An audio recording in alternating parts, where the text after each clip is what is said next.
The sound of shattering glass cut through first class like thunder. Captain Miles Richardson stood frozen, his hand still raised the imprint of his slap, bright on Zara Washington's cheek.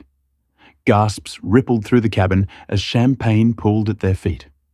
Passengers stared half in shock, half in disbelief, while the flight attendant whispered a truth that drained the color from his face. She owns this airline. In an instant, the hierarchy he relied on to wield his power collapsed. What began as prejudice disguised as authority had just become his own undoing, and at 35,000 feet, justice was about to take flight. Now let's rewind to see how this explosive moment came to be. The morning sun streamed through the massive windows of Atlanta International Airport as Zara Washington approached the Meridian Airways first-class counter. At 32, the brilliant entrepreneur had the quiet confidence of someone who had built her fortune from nothing. Though her simple outfit, dark jeans, a modest sweater, and minimal jewelry revealed none of her wealth. Unlike the other first-class passengers draped in designer labels and flashing expensive accessories, Zara preferred to travel under the radar.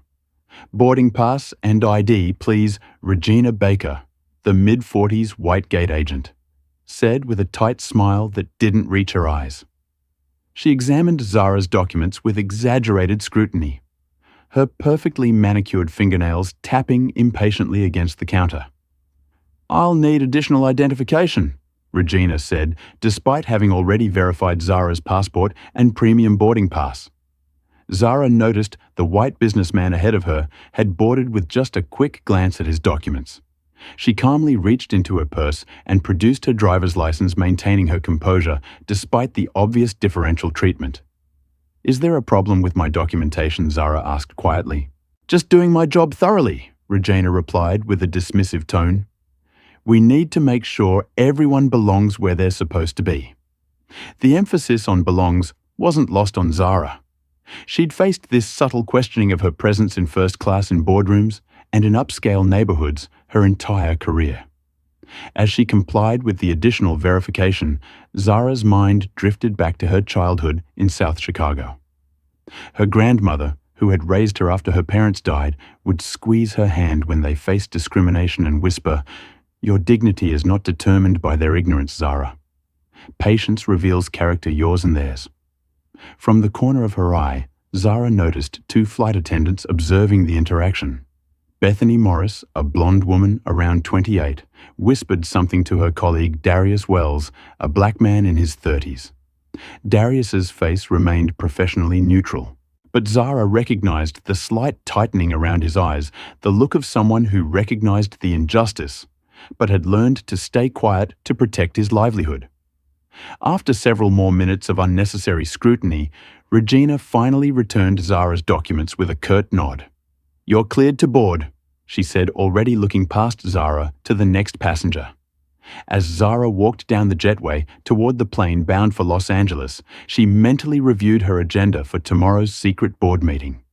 Few people knew that over the past 3 years she had quietly acquired 70% of Meridian Airways shares through a complex series of investments via her tech fortune. Her revolutionary financial technology platform had made her a billionaire by 29. Though she worked hard to keep her wealth and influence private, Zara had specifically chosen to keep her ownership of Meridian Airways secret.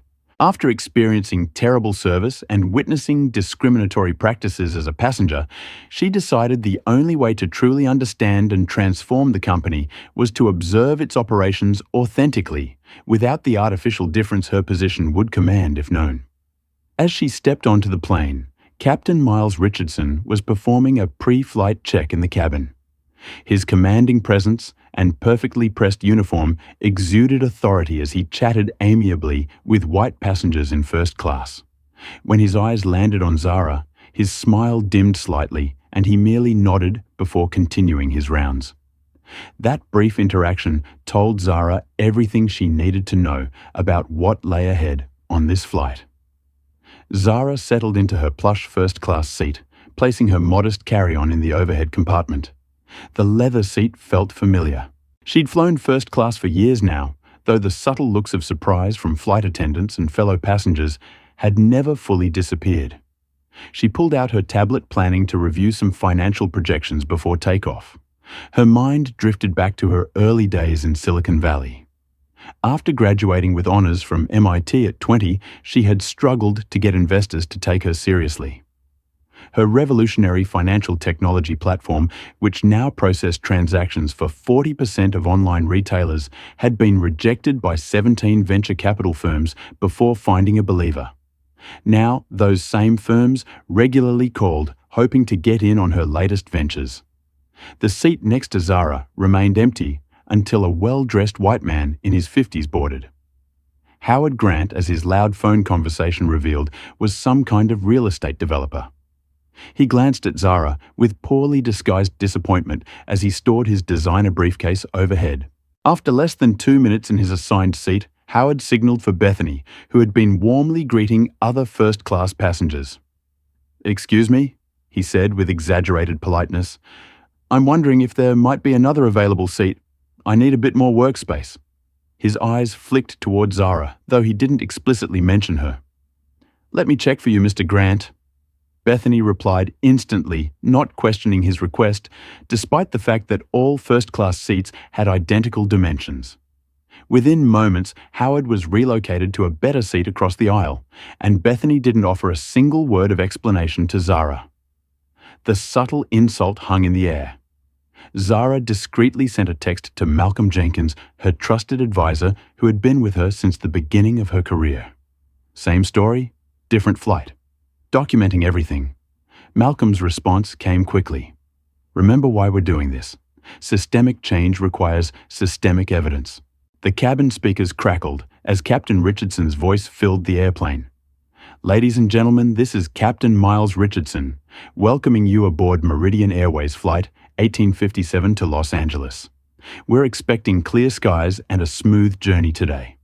My experienced crew and I will ensure your safety and comfort throughout this flight." Something about his tone, the excessive authority, the subtle self-importance grated on Zara.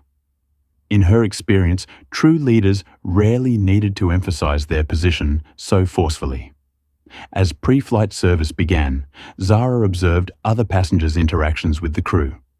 A black family seated in premium economy received noticeably briefer, less friendly service than their white counterparts. The difference was subtle, but unmistakable to anyone paying attention.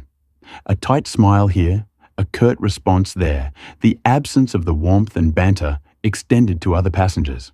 When the flight attendants reached her row with pre-departure beverages, Bethany served the white passengers to Zara's right before turning to leave. "Excuse me," Zara said politely. "Could I get a water, please?" "Oh," Bethany replied, appearing flustered. "Of course I'll bring that right away." 10 minutes later, after serving everyone else in first class, Bethany finally returned with Zara's water, placing it down without the napkin provided to other passengers. When meal service preparations began, Zara discovered her pre-ordered vegetarian meal had mysteriously gone missing from the manifest. Instead of the premium first-class meal others received, she was given a coach-class alternative with a cursory apology about computer errors. Zara documented each incident discreetly on her tablet, adding to her extensive file on Meridian service discrepancies. She had been collecting data for months, photographs, timestamps, comparative service notes, building a case that would be irrefutable when the time came. Just as the plane was scheduled to depart, Captain Richardson's voice returned over the intercom. "Ladies and gentlemen, I apologize for the inconvenience, but our engineers have identified a minor engine indicator that requires attention. We anticipate approximately 1 hour of ground time while this is addressed. For your safety, we ask that you remain seated with your seatbelts fastened." A collective groan rose from the cabin. Zara noticed Captain Richardson soon emerged from the cockpit, making his way to first class to personally reassure the important passengers about the delay. He moved systematically through the cabin, stopping to chat with businessmen and offering reassurances. But when he reached Zara's row, he smoothly pivoted to speak with passengers across the aisle. The message couldn't have been clearer. Some passengers were worthy of the captain's personal attention during a delay, and others were not. As the 1 hour delay stretched into, 2 passengers grew increasingly restless. The cabin became warm, tempers shortened, and the initial politeness between strangers began to fray at the edges. While most passengers scrolled mindlessly through phones or dozed, Zara used the unexpected time to review disturbing company data she'd been collecting. Her tablet displayed internal complaint statistics that her team had legally obtained through minority shareholder information requests. The numbers painted a troubling picture. Discrimination complaints at Meridian were systematically buried, with over 87% of formal grievances filed by passengers of color receiving inconclusive findings. White passengers with similar complaints were 3 times more likely to receive compensation or formal apologies. Captain Richardson had reappeared in the cabin multiple times, his charming smile firmly in place as he updated select passengers on the repair progress. He remembered names asked about destinations and apologized personally to those he deemed worthy of his attention. Each time he navigated around Zara as if her seat were empty. Darius, the black flight attendant, who had witnessed her boarding experience, had been assigned to the coach cabin, but occasionally made his way to first class on various pretexts. During one such visit, he discreetly placed a premium snack box and bottle of water next to Zara. "I noticed you didn't receive the refreshments during the delay," he said quietly, his eyes conveying understanding of what was happening. "Thank you," Zara responded with genuine appreciation. From across the aisle, Howard Grant's voice carried clearly as he complained to a fellow passenger. "The quality of service has really declined since they started hiring these people to meet their diversity quotas. In my day, there were standards." His eyes flicked meaningfully toward Darius's retreating form. The passenger he was speaking to, an older white man in an expensive suit, nodded in agreement, neither of them bothering to lower their voices. When the captain announced that complimentary champagne would be served to first-class passengers during the extended delay, Zara watched as Bethany and another flight attendant methodically worked through the cabin. Once again, they served everyone around Zara, before conveniently running out just before reaching her. After 15 minutes with no sign of her drink, while others enjoyed theirs, Zara pressed her call button. Captain Richardson, who had been personally serving some of the drinks, approached with visible reluctance. "Yes," he asked, his customer service smile notably absent. "I believe first-class passengers were offered champagne during the delay," Zara said evenly. "I haven't received mine." Richardson's jaw tightened almost imperceptibly. "We're quite busy managing this delay. I'm sure the flight attendants will get to you when they can. Every other passenger in first class has been served," Zara pointed out calmly. "Your airline's policy states equal service for all premium cabin passengers during delays exceeding 90 minutes. Something flickered across Richardson's face. Surprised that she knew company policy, perhaps, or irritation at being challenged. "I'll see what I can do," he replied, the forced politeness barely masking his annoyance. As he walked away, Zara overheard him mutter to Bethany, "Some people think a first-class ticket entitles them to special treatment." The irony of his statement, given that special treatment was precisely what first-class fares were designed to provide, and precisely what was being selectively withheld from her, was not lost on Zara. She'd faced this kind of treatment throughout her career, the subtle undermining, the unspoken questioning of her legitimacy in spaces where people who looked like her were rarely seen. She thought back to her first major investment round when a venture capitalist had asked if the actual founder would be joining the meeting, despite her comprehensive pitch, or the time a luxury car dealership had suggested she bring her boss when she inquired about their high-end models. Each incident strengthened her resolve to create change in the systems that perpetuated these biases. Bethany returned several minutes later with a half-filled champagne glass, placing it on Zara's tray table without a napkin or the nuts that had accompanied other passengers' drinks. "Here you go," she said flatly. "We had to open a new bottle." As she turned to leave, Zara heard her whisper to Richardson, who was still in the cabin, probably used a credit card points upgrade. "They always expect the most service." Zara added this comment to her growing mental list of documented incidents. As she did so, the plane's engines roared to life and the captain announced they were finally cleared for departure. During the pre-takeoff safety checks, Bethany perfunctorily reminded Zara to fasten her seatbelt despite it already being secured, another check not performed on other passengers. The tension between Zara and the crew was palpable now, an invisible current running beneath the otherwise normal operations of the flight. As the plane accelerated down the runway, Zara knew the situation was accelerating toward a breaking point as well. As the plane reached its cruising altitude of 35,000 ft, the seatbelt sign dinged off and first-class service commenced. Zara gazed out the window at the cloud formations below, reminiscent of the day 3 years ago, when the idea of buying Meridian Airways first occurred to her. What's your take on Zara's patient approach so far? Comment number 1, if you think she should continue documenting everything quietly, or number 2, if you believe she should confront the discrimination immediately. Would you have the same restraint if you were in her position? Hit that like button. If you're waiting to see Captain Richardson get what's coming to him, and subscribe to follow more stories about justice finally being served. Now back to our story. What exactly led Zara to take such drastic action as purchasing an entire airline? And how will this mid-air confrontation escalate? She'd been flying from Boston to San Francisco, and the flight attendant had accidentally spilled a drink on her laptop without apology. When Zara filed a formal complaint, she received a form letter dismissing her concerns. That same day, she instructed Malcolm to begin researching Meridian's corporate structure and vulnerabilities. The airline stock had been underperforming, its reputation declining, and its leadership complacent perfect conditions for a quiet takeover. Now, as the sound of ice clinking in glasses and the murmur of first-class passengers receiving attentive service filled the cabin, Zara continued working on her presentation for tomorrow's secret board meeting. The slides detailed a comprehensive plan to overhaul Company Culture Institute blind customer service protocols to eliminate bias and completely restructure training programs to address unconscious prejudice at every level. In the cockpit, Captain Richardson had left his co-pilot in charge, choosing instead to socialize with the important first-class passengers. He moved from seat to seat, chatting amicably with executives and well-dressed travelers, pointedly skipping Zara's row each time. The plane hit a patch of minor turbulence, causing the seatbelt sign to illuminate briefly. Captain Richardson immediately announced, "Ladies and gentlemen, we're experiencing some light turbulence.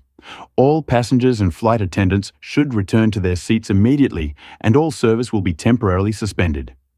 Yet remarkably, service continued uninterrupted for white passengers, while flight attendants bypassed Zara's row with apologetic murmurs about suspended service due to turbulence. After watching 3 more passengers receive drinks during this supposed service suspension, Zara pressed her call button. Bethany approached with visible reluctance. "Yes," she asked, her customer service smile strained. "Since service appears to be continuing despite the announcement, I'd like a sparkling water. Please," Zara requested politely. "I'm sorry, but the captain has requested service be suspended during turbulence," Bethany replied, despite having just served the passenger across the aisle. "I understand," Zara said, maintaining her composure. "However, I've observed continuous service to other passengers during this same period. I'm simply requesting equal treatment." Bethy's expression hardened. "I'll see what I can do," she said before walking away. Darius, who had been observing from the galley, appeared caught in an internal struggle. His job security depended on maintaining the status quo, yet his conscience clearly troubled him. When Bethany disappeared into the rear cabin, he quickly approached with a bottle of sparkling water and a glass. "Here you are, Ms. Washington," he said quietly. "I apologize for the inconsistency in our service today." As he placed the drink on her tray, Zara's phone vibrated with a text from Malcolm. "Urgent, just discovered Pilot Richardson has 5 previous passenger complaints for discriminatory treatment, all buried by management. Details incoming." Across the aisle, Howard Grant was making a scene about needing a specific brand of scotch not normally stocked on flights. Bethany and another attendant scrambled to accommodate him, somehow locating the exact brand from business class supplies within minutes. Zara discreetly began recording the interaction on her phone, documenting the stark contrast in service quality. Captain Richardson, returning from chatting with a passenger several rows ahead, noticed her recording and immediately approached. "Excuse me," he said, his voice carrying an unmistakable edge of authority. "Photography and recording of crew members is against airline policy. You'll need to stop immediately."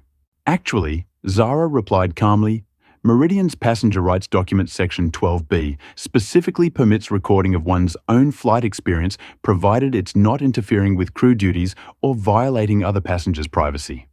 I'm simply documenting my own experience."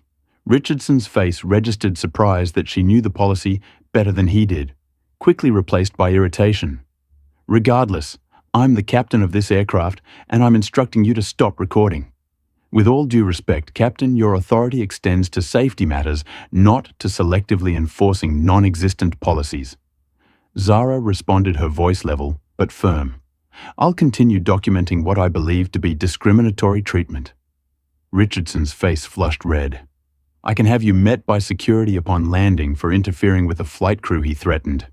"You certainly could try," Zara agreed, unruffled. "But my recording would then be submitted to the appropriate parties as evidence. Is that the outcome you're looking for?" Richardson stared at her for a long moment, clearly unaccustomed to being challenged, especially by a young black woman. Without another word, he turned and stormed toward the galley, where he engaged in an intense whispered conversation with Bethany. Around the cabin, other passengers shifted uncomfortably, some pretending not to notice the confrontation, others watching with undisguised interest. Zara felt a few supportive glances from passengers of color, while others seemed to side with the captain, their expressions suggesting she was causing unnecessary trouble. The tension that had been building since boarding had now broken the surface, rippling through the first-class cabin, like the turbulence outside the aircraft. And like the plane itself, this situation was still climbing to its peak altitude. As the 5-hour flight approached its midpoint, the atmosphere in the first-class cabin had transformed from merely tense to openly hostile. The meal service began, and Zara observed as passengers around her received their specially requested meals, kosher, vegetarian, gluten-free, each delivered with a warm smile and personalized service. When the cart reached Zara's row, Bethany consulted her tablet. "I don't see a special meal request for you," she said, without making eye contact. "I requested a vegetarian meal when I booked 3 weeks ago," Zara replied. "I confirmed it yesterday through the app as well." Bethy's expression remained neutral. "I'm sorry, but it's not showing in our system. These things happen sometimes. I can offer you the standard meal or see if we have any extra regular meals in business class. This is the third service discrepancy I've experienced on this flight," Zara noted calmly. "Could you check again, please?" "The system doesn't lie, ma'am," Bethany said, her tone suggesting the conversation was over. "Would you like the standard option or not?" Zara took a deep breath, channeling her grandmother's advice about patience revealing character. "I'll take whatever vegetarian option you can provide."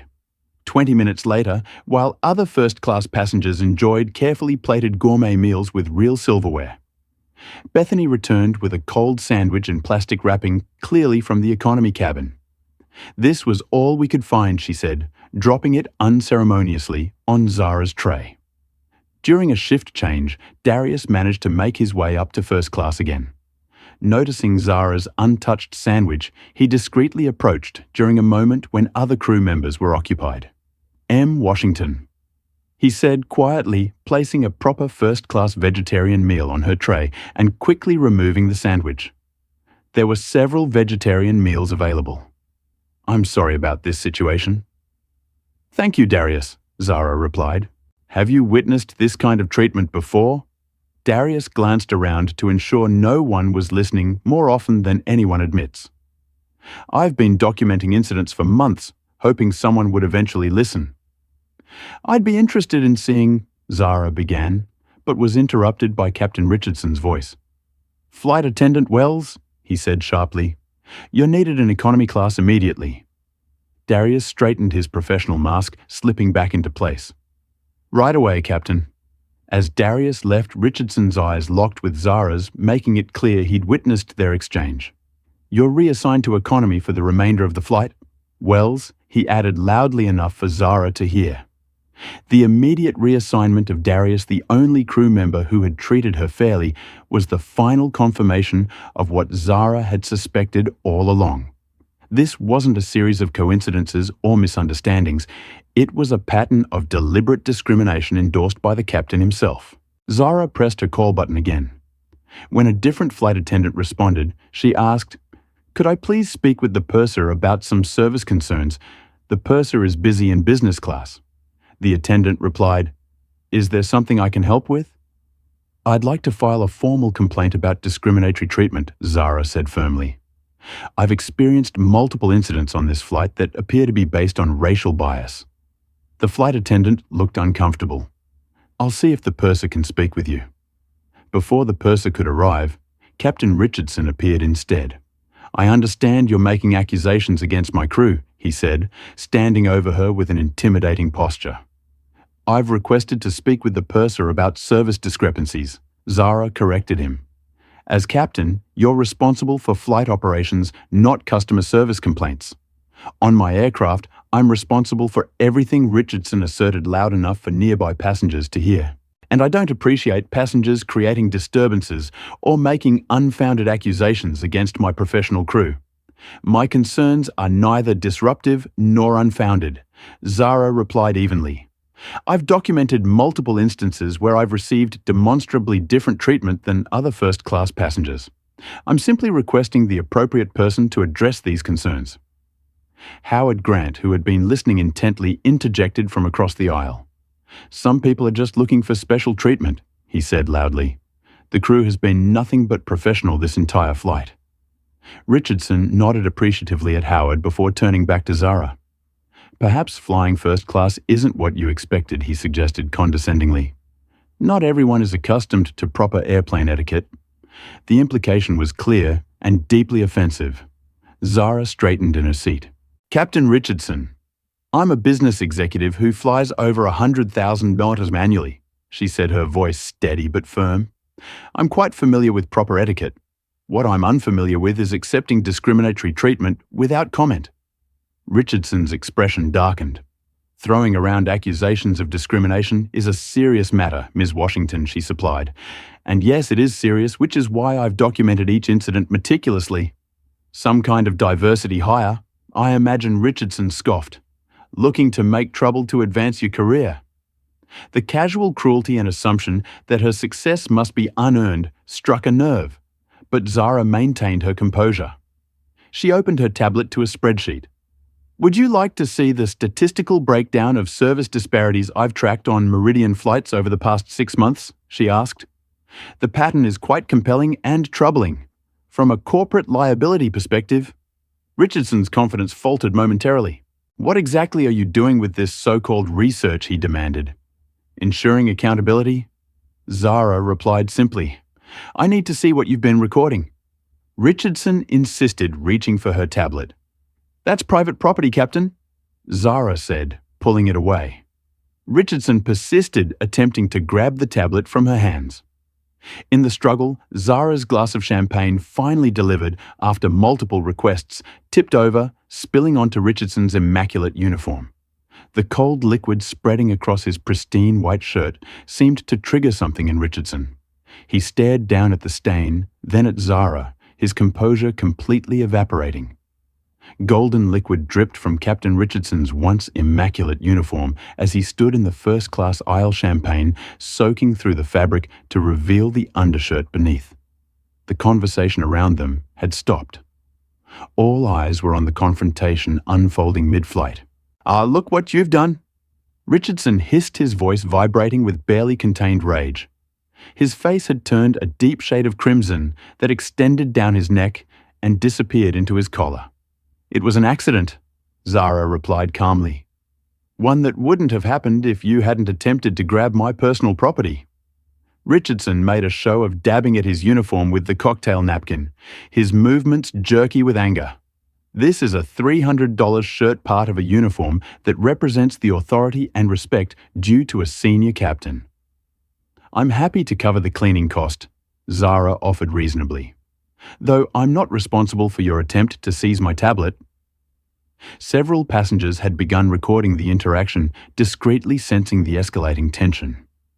Howard Grant watched with unconcealed satisfaction from his seat, clearly enjoying seeing Zara in what he perceived as trouble. "You've been difficult from the moment you boarded," Richardson announced, loudly, clearly playing to the audience. "Now demanding special treatment, disrupting service, contradicting crew instructions, and now assaulting the captain. Assaulting!" Zara's eyebrows rose slightly. The first genuine surprise she'd shown. "An accidental spill is hardly assault, Captain Richardson. I believe the FAA and your own airline regulations would agree with that assessment." The mention of regulations seemed to further inflame Richardson. "I don't need a lecture on regulations from someone who clearly doesn't belong in this cabin," he spat. A murmur rippled through the first-class section. The mask had slipped, revealing what had been barely concealed all along. "I belong in this cabin exactly as much as any other paying first-class passenger," Zara stated firmly. "The fact that you believe otherwise speaks volumes about your judgment as a captain, and I will be reporting this entire interaction to Meridian management." Richardson laughed derisively. "Report all you want. Do you really think anyone's going to take your word over mine? I'm a decorated pilot with 27 years of experience." "You're just what exactly?" Zara asked, her voice still calm, but carrying an edge now. Other passengers shifted uncomfortably in their seats. The conversation had veered into territory that made even those who might have privately agreed with Richardson unwilling to be associated with such openly expressed prejudice. Just someone making baseless accusations, Richardson finished apparently thinking better of whatever he'd initially planned to say. Someone trying to leverage current social politics for personal gain or free upgrades. Zara stood up now eye to eye with Richardson, her dignity intact despite his attempts to diminish her. "I suggest you consider very carefully what you say next, Captain," she said quietly. "You might want to check who exactly you're speaking to." Richardson interpreted her statement as a threat, his face contorting with indignation. "Is that supposed to intimidate me? You think I don't know exactly what you are?" Several gasps sounded around them. The implication hanging in his words was unmistakable. "What am I, Captain Richardson?" Zara asked, her voice steady, despite the open hostility directed at her. Richardson's control finally shattered. "You're nobody," he hissed. "A nobody who won't be flying this airline again when I file my report." Zara shook her head slightly, maintaining eye contact. "That's where you're wrong. I'm someone you should have treated with basic human dignity, just like every passenger." Something in her unflinching gaze, her refusal to be intimidated, pushed Richardson past his breaking point. His right hand swung up and across, connecting with Zara's left cheek with a crack that seemed to echo through the suddenly silent cabin. The champagne glass that had been sitting on Zara's tray table toppled from the impact, shattering against the cabin floor in a shower of crystal and remaining champagne. Time seemed to slow as drops of liquid caught the cabin light, sparkling momentarily before disappearing into the dark carpet. Complete silence followed. Passengers sat frozen in shock. Flight attendants stood paralyzed in the aisles. Even Howard Grant looked stunned at how quickly the situation had escalated to physical violence. Darius rushed forward from coach, having heard the commotion, while other crew members seemed torn between professional loyalty to their captain and horror at what had just transpired. Bethany automatically moved to protect Richardson, positioning herself slightly between him and Zara. "Sir, perhaps you should return to the cockpit," she murmured, her voice shaking. Zara stood perfectly still, one hand raised to her cheek, where an angry red mark was forming, but her composure remained remarkably intact. She hadn't flinched, cried out, or retreated. Instead, she looked at Richardson with a gaze that somehow combined disappointment, resolve, and something that almost resembled pity. "I'd like the contact information for Meridian Airways legal department," she said, her voice cutting through the stunned silence.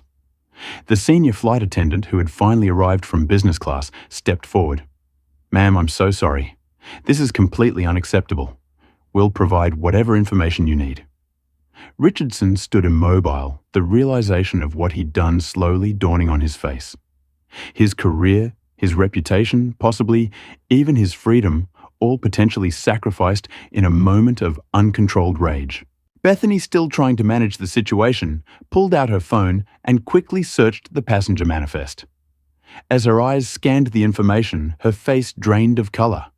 She leaned toward Richardson and whispered urgently in his ear. The transformation of Richardson's expression was immediate and profound.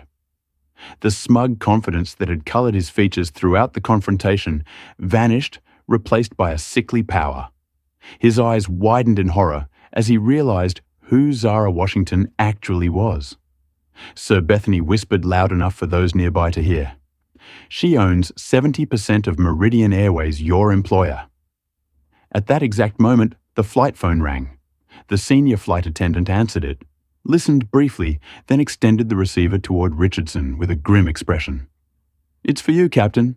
It's Malcolm Jenkins, Ms. Washington's executive advisor. He says it's urgent." The color had completely drained from Captain Richardson's face as he took the flight phone with a trembling hand.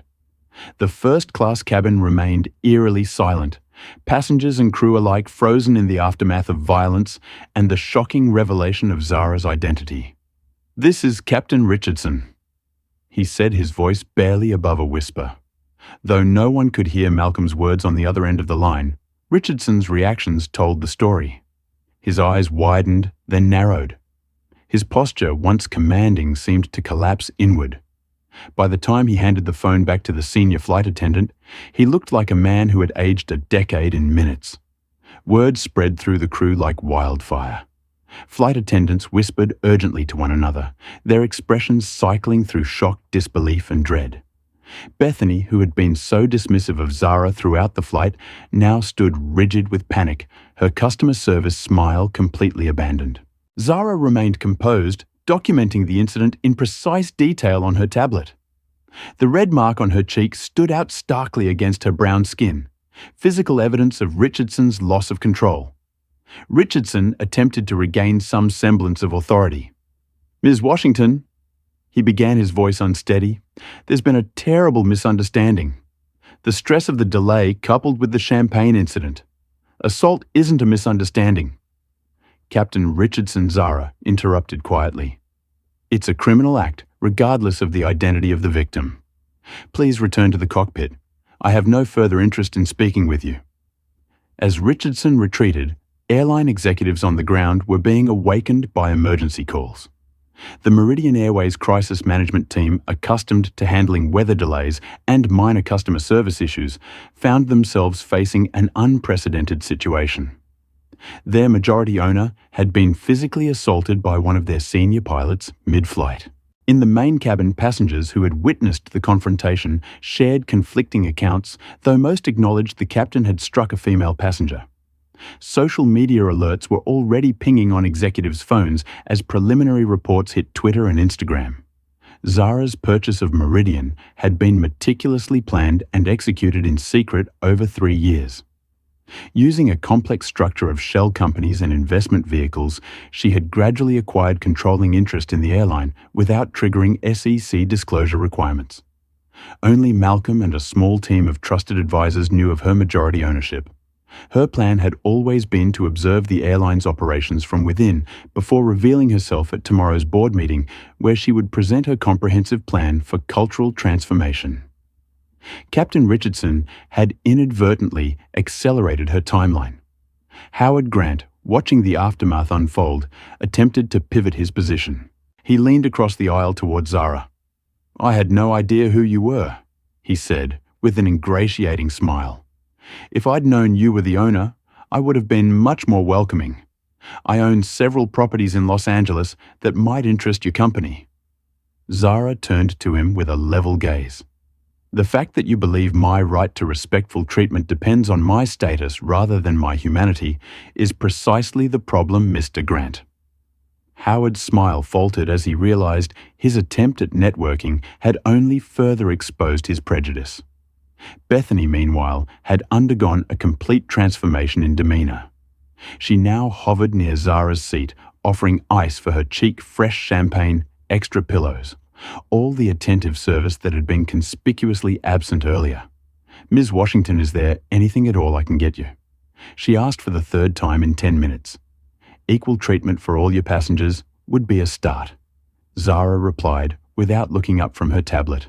Darius had been officially reassigned to first-class Captain Richardson's earlier order, countermanded by an emergency directive from Meridian's chief operating officer, who was desperately trying to manage the situation from the ground.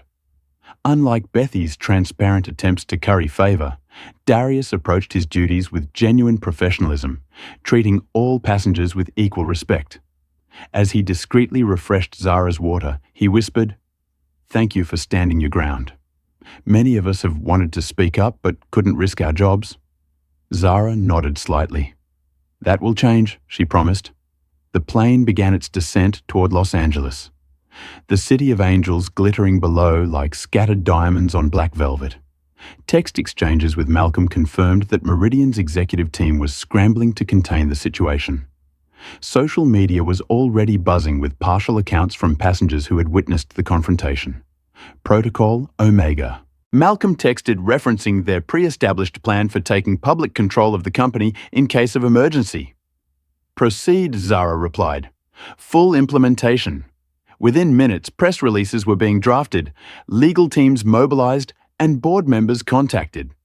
By the time the plane touched down, the transformation of Meridian Airways was already underway, forced into the open by a captain's moment of uncontrolled prejudice. Richardson remained in the cockpit for the remainder of the flight, the co-pilot handling all announcements and procedures. The atmosphere in the cabin had transformed from hostile to tentative as passengers and crew alike tried to process what they had witnessed and what it might mean. As the plane began its final approach to LAX, Zara closed her tablet and looked out at the sprawling city below. Her grandmother's words echoed in her mind. "Your dignity is not determined by their ignorance." Today had proven how right she had been and how much work remained to be done. The wheels of the Boeing 787 touched down on LAX runway with a squeal of rubber against concrete.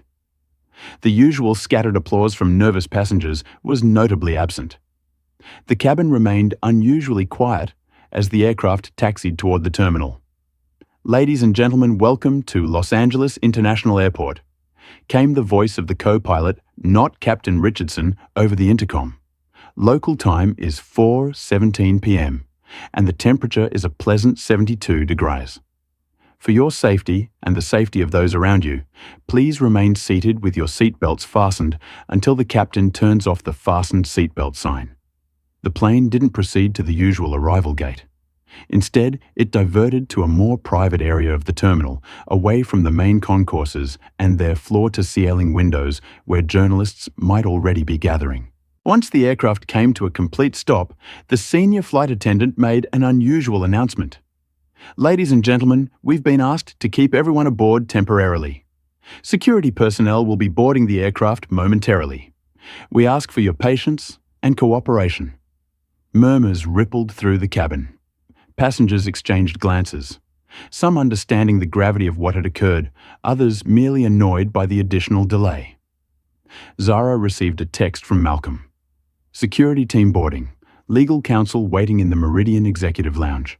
Press already gathering in main terminal. Protocol Omega in full effect." She replied with a single word ready. The main cabin door opened and 3 airport security officers boarded, followed by 2 people in business attire who identified themselves as Meridian Airways executives, the company's chief operating officer, Patricia Winters, and the head of legal affairs, Jonathan Chen. Their faces revealed a mixture of panic and damage-controlled determination. They approached Zara's seat with forced professional smiles.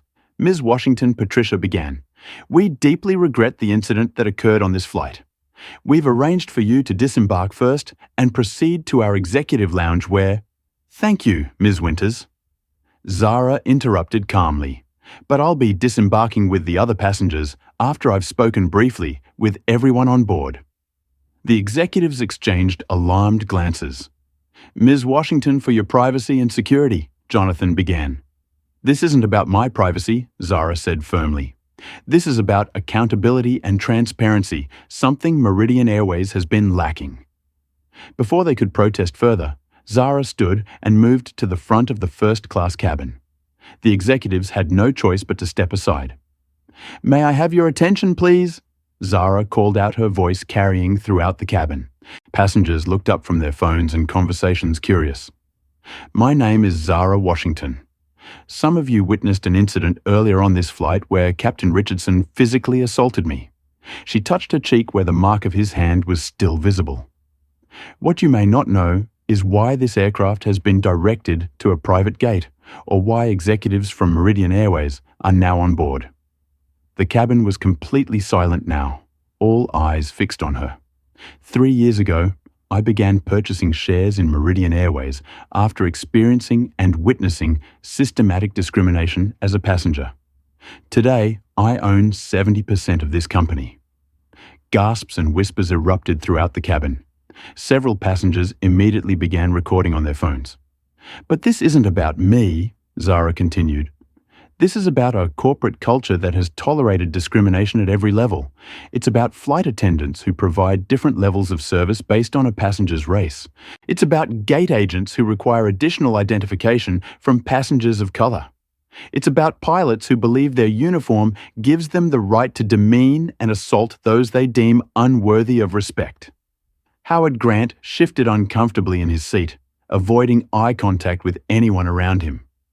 "What happened to me today happens to passengers of color every day on airlines around the world, though usually in more subtle forms. The only difference is that I happen to be in a position to do something about it." Zara gestured toward Darius, who stood at attention near the galley. Some employees, like Flight Attendant Wells, have tried to provide equal service despite a culture that discourages it. Others have been active participants in discrimination. She looked directly at Bethany, whose face had gone pale. "Starting today, that changes at Meridian Airways. Not through empty diversity statements or superficial training, but through concrete accountability at every level." Patricia Winters stepped forward, clearly trying to regain control of the narrative. "We want to assure all our passengers that Meridian Airways takes these allegations very seriously. They're not allegations," Zara corrected firmly. "They're documented facts. And as of this moment, Meridian Airways isn't just taking them seriously. We're taking action." She turned back to the passengers. "Captain Richardson will be the first to experience our new zero-tolerance policy for discriminatory behavior. But he won't be the last." With perfect timing, the cabin door opened again and 2 airport police officers boarded. They proceeded directly to the cockpit, emerging moments later with Captain Richardson between them, his captain's hat removed and his face ashen. As he was escorted past Zara, their eyes met briefly. The anger in his had been replaced by fear. Fear for his career, his reputation, and potentially his freedom. Richardson looked away first, unable to maintain eye contact with the woman whose dignity he had tried to strip away. "I'm not naive enough to believe that one incident will transform an entire industry," Zara continued as Richardson was escorted off the aircraft. "But it's a start. And to those of you who have experienced similar treatment, whether on this airline or others, I want you to know that your experiences matter. Your dignity matters, and change is coming." The cabin erupted in applause. Not the polite patter that sometimes accompanies landings, but genuine enthusiastic support. Several passengers of color had tears in their eyes, recognizing in Zara's words their own unacknowledged experiences. Howard Grant remained conspicuously silent, studying his expensive shoes with sudden interest. As the applause died down, Zara concluded, "Thank you for your attention. Now I believe we've all been delayed long enough today." Security began the process of deplaning the aircraft, starting with first class. As Howard Grant gathered his belongings, a Meridian executive quietly informed him that his frequent flyer status had been revoked effective immediately, and that Meridian Airways reserved the right to refuse service to passengers who violated their newly enforced anti-discrimination policies. Zara was escorted to the Meridian Executive Lounge, where Malcolm waited with a team of lawyers and PR specialists. The news had already broken on social media with passenger videos and accounts flooding various platforms. Meridian assault and jocks Zara Washington were trending nationwide. "They're scrambling," Malcolm reported, gesturing to the room of executives frantically working phones and laptops. The board wants an emergency meeting tonight instead of tomorrow. Good, Zara replied, reviewing the evidence folder on her tablet. I'm ready. As she prepared for the meeting that would formalize the transformation she'd been planning for years, she paused to send a text to Darius. Thank you for your integrity today. Would you be interested in heading our new passenger advocacy department? His reply came quickly. It would be my honor, Miss Washington. Outside the lounge windows, the California sun was beginning to set, casting long shadows across the tarmac. For Meridian Airways and for Zara Washington, a new day was about to begin. 6 months later, the Meridian Airways headquarters in Atlanta looked markedly different. The executive floor, once a sea of older white men in nearly identical suits, now reflected the diversity of the passengers the airline served. New faces occupied corner offices, bringing fresh perspectives and experiences to leadership roles that had remained unchanged for decades. Zara Washington, now publicly known as Meridian's majority owner and chairwoman, had implemented a comprehensive transformation that sent ripples throughout the entire airline industry. The Richardson incident, as it had become known, served as both catalyst and cautionary tale. Miles Richardson himself had faced serious consequences. Criminal charges for assault had been filed, and he was currently awaiting trial. His airline career was over. No carrier would touch a pilot with his newly revealed history. The Federal Aviation Administration had launched its own investigation into his conduct, potentially threatening his licenses and certifications. Bethany Morris no longer worked in the air. After a mandatory retraining program that emphasized unconscious bias and equal service, she had been reassigned to a ground position where her interactions with passengers were limited and supervised. Her performance would determine whether she had a future with the restructured airline.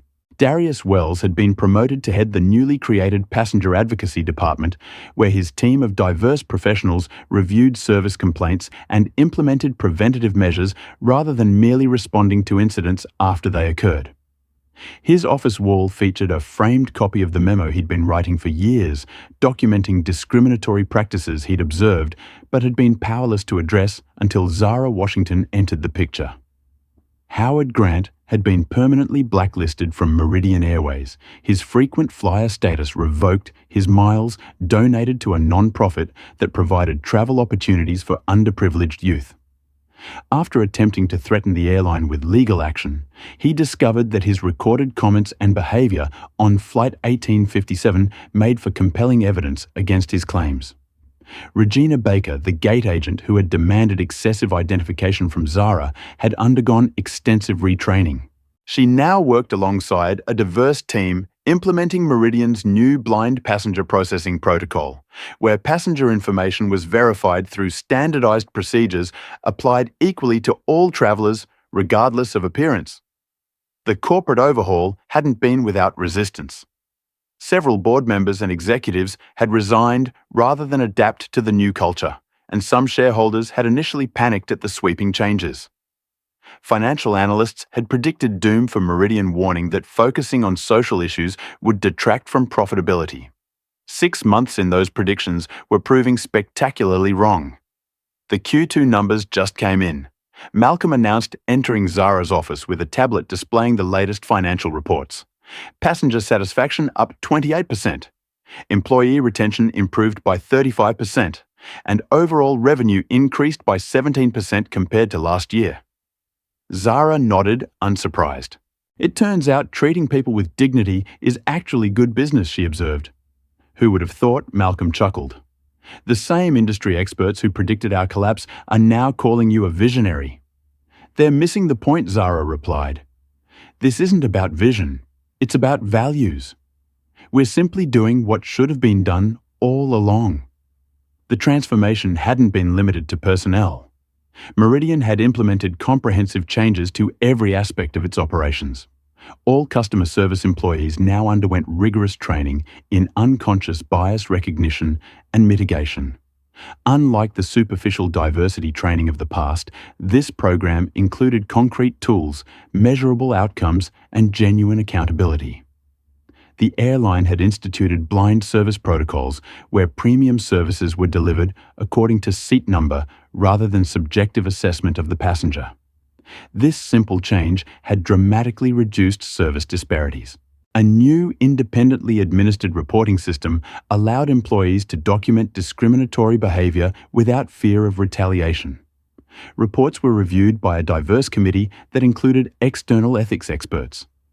Hiring practices had been completely overhauled with standardized interview questions, diverse hiring panels, and recruitment efforts focused on traditionally underrepresented communities. The company had established apprenticeship programs in partnership with historically black colleges and universities, creating pathways to aviation careers for students who might never have considered them possible. Most radically, Meridian had implemented a transparent incident reporting system visible to all employees. When service failures or discrimination occurred, they were acknowledged openly with clear explanations of how they would be addressed. The changes weren't merely internal. Meridian's marketing had shifted as well, featuring diverse passengers and crew members in authentic situations rather than tokenized representations. Their new slogan, "Dignity at 30,000 FT," had quickly become recognizable throughout the industry. The Aviation Week article came out. Malcolm mentioned placing a magazine on Zara's desk. The cover featured her photo alongside the headline, "The Slap Heard Around the Industry: How Zara Washington is Transforming Air Travel." Zara scanned the article, which detailed the changes at Meridian and their ripple effects across other airlines. Competitors initially dismissive of Meridian's social justice experiment were now scrambling to implement similar policies as passengers increasingly chose Meridian for its reputation of equal treatment. Speaking of ripple effects, Malcolm continued, 3 more airlines have reached out about consulting on their diversity initiatives, and the Senate Transportation Committee wants you to testify next month about industry-wide standards. Zara nodded thoughtfully. Schedule the committee hearing. As for the airlines, tell them we're happy to share our frameworks, but only if they're committed to genuine change, not just PR exercises. Her phone buzzed with a text message from her grandmother. Saw you on the morning news. So proud. Remember what I always told you. Zara smiled and typed back, "Change happens from within. Love you, Grandma." Later that afternoon, Zara boarded a Meridian flight from Atlanta to Los Angeles, the same route where the incident had occurred 6 months earlier. She took the same seat in first class, now simply one passenger among many, rather than a secret owner conducting reconnaissance. The difference in experience was immediately apparent. The gate agent verified her boarding pass with the same efficient courtesy extended to every passenger. The flight attendants provided attentive service without a hint of the suspicion or dismissal she'd experienced before. The diverse crew moved through the cabin with confident professionalism, their interactions with passengers warm and respectful, regardless of appearance or perceived status. The new captain, a woman of South Asian descent named Captain Priya Sharma, made her way through first class during boarding, greeting passengers with genuine warmth. "Ms. Washington," she acknowledged when she reached Zara's seat. "Welcome aboard. It's an honor to have you flying with us today." "Thank you, Captain Sharma," Zara replied. "But please treat me like any other passenger." "That's exactly our policy." Sharma responded with a knowing smile. "Every passenger receives the same respect and dignity." As the plane climbed into the clear blue sky, Zara opened her tablet to review the latest company data. Employee satisfaction had reached record highs. Discrimination complaints had plummeted by 87%. Applications for employment had surged, particularly from candidates of color who now saw Meridian as a place where they could thrive rather than merely survive. The memory of the shattered champagne glass and Richardson's handprint on her cheek had faded, replaced by the satisfaction of meaningful change. The slap that was intended to put her in her place had instead catalyzed a transformation that was placing everyone, employees and passengers alike, on equal footing. A flight attendant approached with a glass of champagne. "M. Washington, would you like a beverage before takeoff?" "Yes, thank you," Zara replied, accepting the properly served drink complete with napkin and a warm smile. The same treatment, she observed, being extended to every first-class passenger. As the plane leveled off at cruising altitude, Zara gazed out at the endless sky. Her grandmother had been right. Change happens from within. Sometimes it requires buying an airline. Sometimes it requires standing your ground in the face of discrimination. And sometimes, against all odds, it creates ripples that become waves. The plane banked slightly, turning westward toward Los Angeles and the setting sun. For Meridian Airways, and for an industry long overdue for transformation, a new day had dawned. Zara Washington's story teaches us powerful lessons about dignity, patience, and systemic change. Her approach demonstrates that true transformation often requires strategy rather than immediate reaction.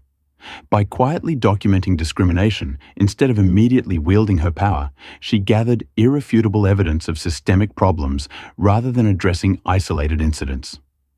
The story also highlights how privilege and power intersect with race in America. Captain Richardson felt entitled to disrespect Zara solely based on her appearance, showing how deeply discrimination can be embedded in institutional cultures.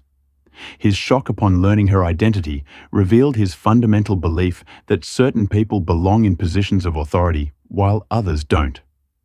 Perhaps most importantly, Zara's journey reminds us that lasting change happens from within systems, not just through external pressure. By purchasing controlling interest in the airline and implementing structural changes to hiring, training, and accountability, she created sustainable transformation rather than superficial diversity initiatives. The ultimate lesson: discrimination thrives in shadows, but withers under the light of accountability. When we document injustice, maintain our dignity despite provocation, and use whatever influence we possess to create equitable systems, we can transform environments once thought unchangeable. What methods do you think are most effective in fighting discrimination, working within systems like Zara did, or applying pressure from outside? Drop your thoughts in the comments below. If this story of justice resonated with you, please hit that like button and subscribe for more powerful narratives about overcoming injustice. Share this video with someone who needs inspiration to stand firm against discrimination. Thank you for watching, and remember that your voice matters in creating a more equitable world.